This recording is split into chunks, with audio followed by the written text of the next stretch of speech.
Hey, YouTube. Oh boy. Man, these rates. Everybody's talking about the rates. Oh my gosh. I know I got hit with the bad rates too. I ended up having a bobtail home, 248 miles. Uh, I don't know. I got stuck. I got stuck in Atlanta. I kept finding loads, but my loads kept canceling. Canceling. I had a load. I got there on Wednesday. I dropped off my load. I dropped off my empty. I went back to pick it up Thursday. They had canceled my load. Went and found another load that picked up on Friday. They canceled that load 2 hours before pickup. Saturday, I got to the place, hit that I had arrived, dropped off another empty, and they canceled the load. So then I picked up another load that left out on the Sunday, dropped off on Tuesday. Yep. I got there on Sunday, they canceled the load. So I've been sitting in Atlanta since Wednesday trying to get out. So that was crazy. And I was getting ready to go into my home time because I had like stuff to do. So I hadn't been home in a little while. So, I had scheduled my home time starting Wednesday, for the rest of the week. So I was like, okay, cool. It screwed up anyway. I ain't made no money. I ain't making no money. Apparently we're not making any money. So I bobtailed on home. And I said, let me start like navigating my week when I come back. I could not find loads that paid anything over $1. Oh, this okay. Maybe no more than $1.27. Okay. So I'm like, I just was like, I'm gonna just, because I had all week. I was like, I just take my time. So I kept letting the days go and the days go and the days go and the days go. And finally, I finally found something that paid, I think like $1.62.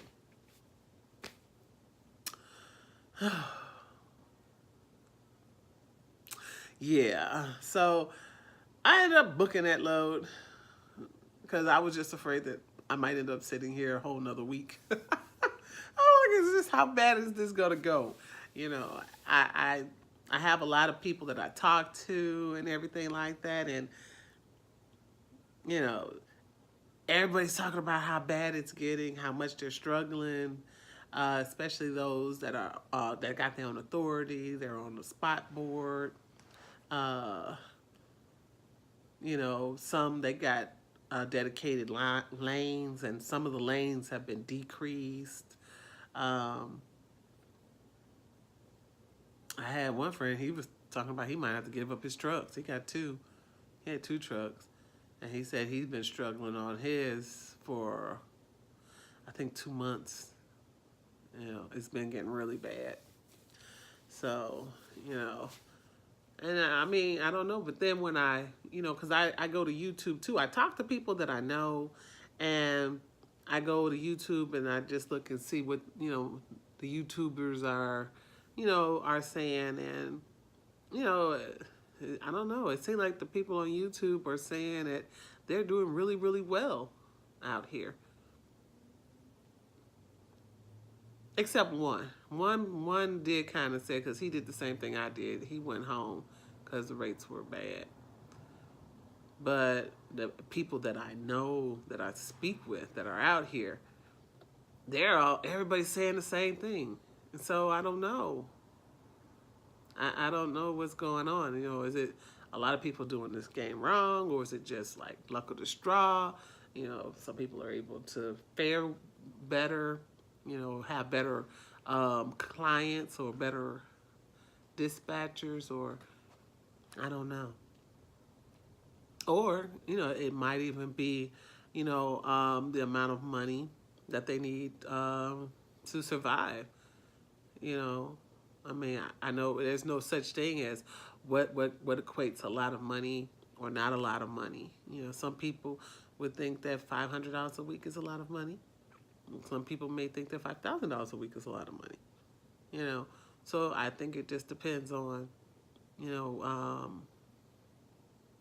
what their needs are, you know, things like that. But I don't know. How am I going to keep myself out of trouble? Keep my bills low. I I usually like pay all my bills down. That's what I do. I don't spend anything too frivolous. Sometimes I might hit a hotel, but that's if I've been on that truck like a long time. Then I go and I'll hit a hotel just so I can sleep in a bed, because sometimes I don't know, after a while that little bitty mattress, it's too uncomfortable. And then I start like hurting, and the last thing I need to be doing is going back through all of that hurting. So, uh, you know, I try to, sometimes I get off the truck, but that's my biggest expense. I don't really, you know, spend a lot on food, um, or anything. I use points for almost everything. Um, so, I mean, that part I kind of keep low. I'm not a shopper. I don't go and buy a lot of stuff. If anything, I'll buy some food for the truck. You know, that's only going to be maybe 30, 30 bucks tops, you know. Not unless I really mess up like I've done a couple of times where I was out with summer clothes because the cities I was working in were hot, and then I ended up going out north and they were cold, and I didn't have a coat. I ain't had no long sleeve. I forgot that they weren't cold. They weren't warm over there yet. So yeah, so a couple times I've messed up and I've had to spend a little bit more money than I needed to, but I don't really frivolously spend anything. Um, you know, I think I finally did my hair.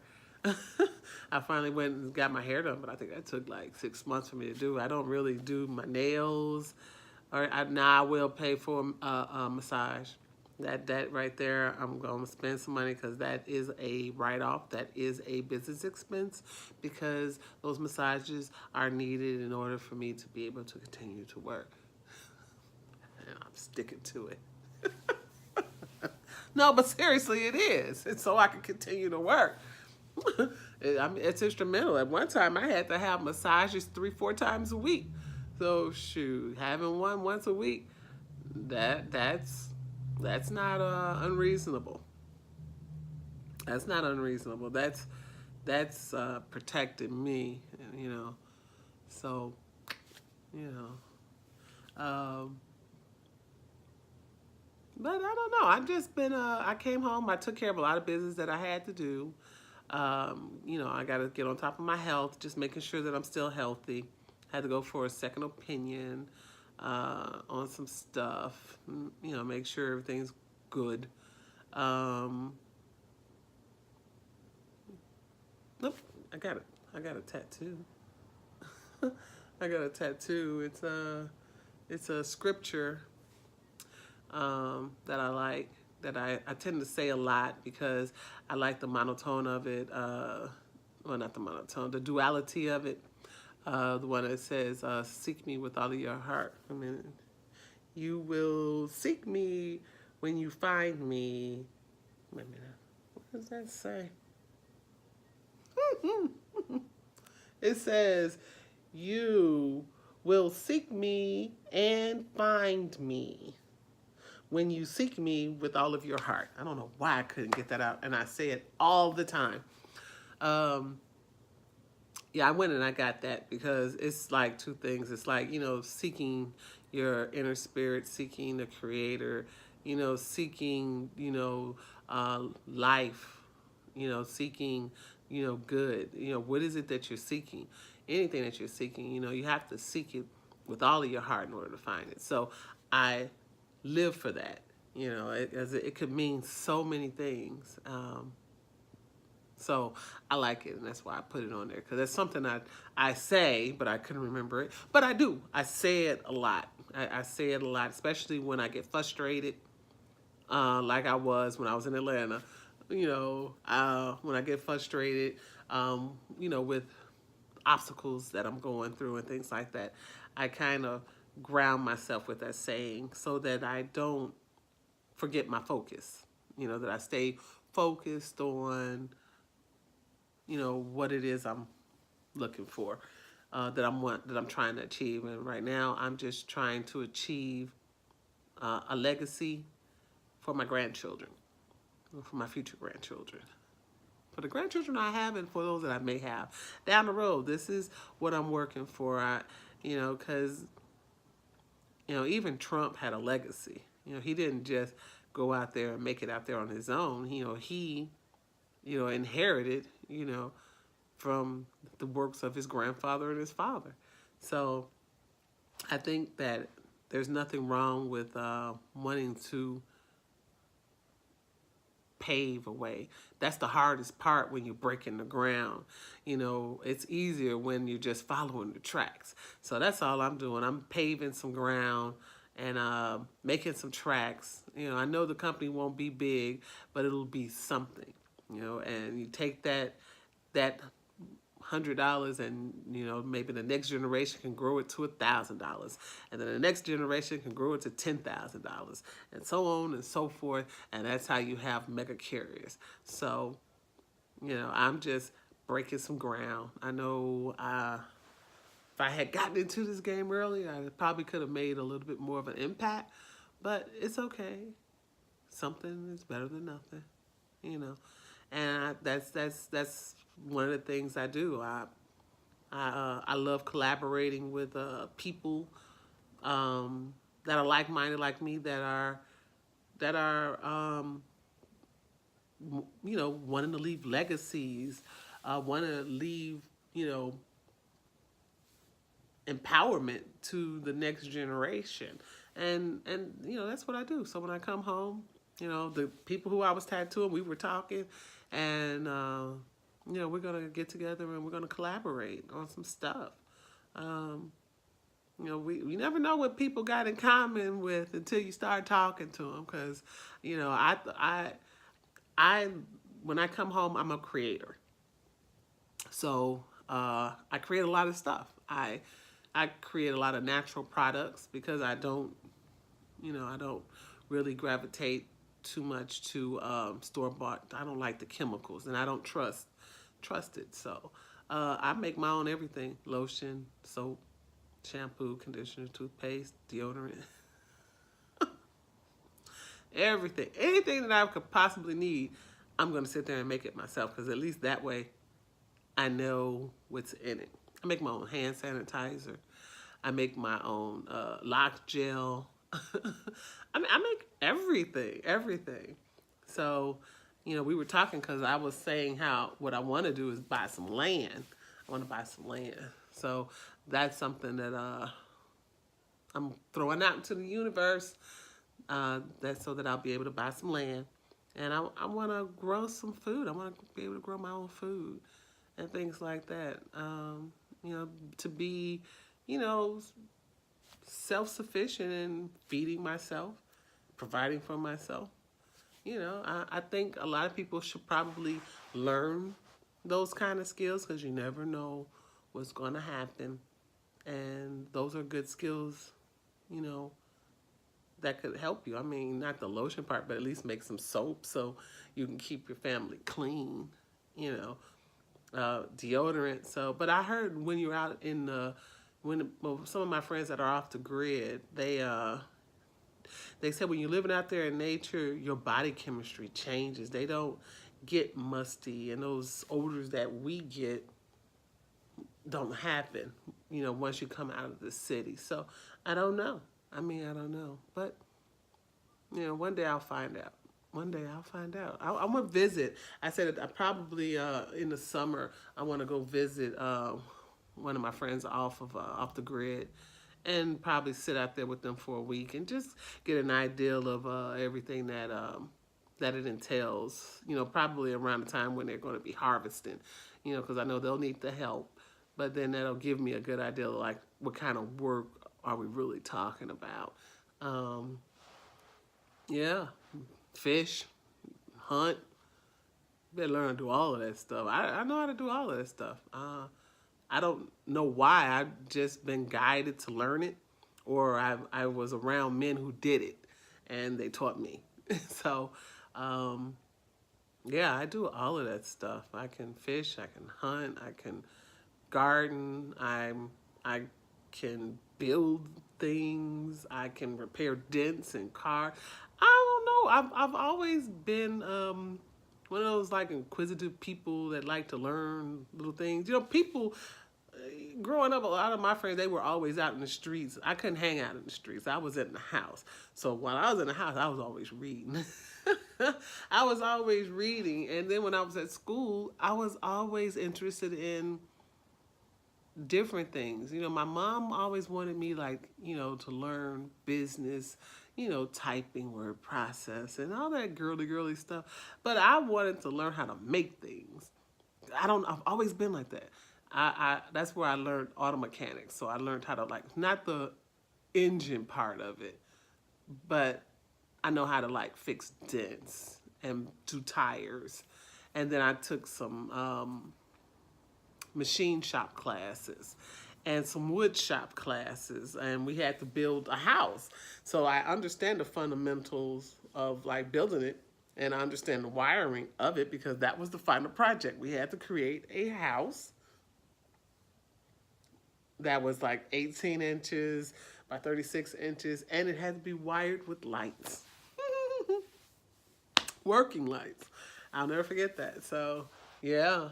And after that, I don't know. I make my own, when I paint, I make my own the frames. I make the frames to put the canvas, because I just buy rolls of canvas.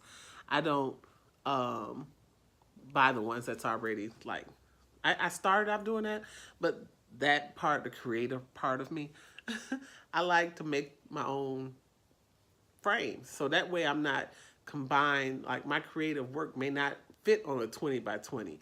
I don't know how far it's gonna go. So, this way I can get bigger pieces, and I can create in the way, in the fashion and manner that I want to.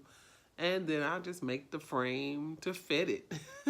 and I mean, it's cool. I mean, it's a lot of tools and stuff that I use, but that's just how I am. Always creating. And that's what I like. That's what I miss when I'm on the road. I miss creative, because that's what calms me down and things like that. But driving also calms me down too, because it's movement. So it's sort of like you're running, but you're not running, but you are, because you see things going. So it kind of you're able to put all of that stress and whatever was going on can go behind you and things like that. So driving is cathartic as well for me. So it kind of, it kind of works. But then sometimes I miss my creative side. So I say this time I went and I bought a sketchbook and some pastel paint, because I needed something that on the truck that is easy enough for me to use, that it's not going to create a big mess, because I don't have the luxury of space. But I said, I don't know, I might be able to paint outside if I play my cards right. If I get there at the truck stops, early enough, maybe I could paint outside for a little while. I don't know. But for now, I just bought a sketchbook, and I got some pastels, and, I'll sketch out some stuff and, just see what happens on that note. See if that works for me. But that's where I'm at now. So hopefully, let's cross our fingers, y'all, and let's pray for better rates next week. May the better rate guides be with us, and may we have some blessings and some traveling mercy and grace out here while we're on the road. And let's make some money to provide for our families and our endeavors and all of that. And on that, I say goodbye.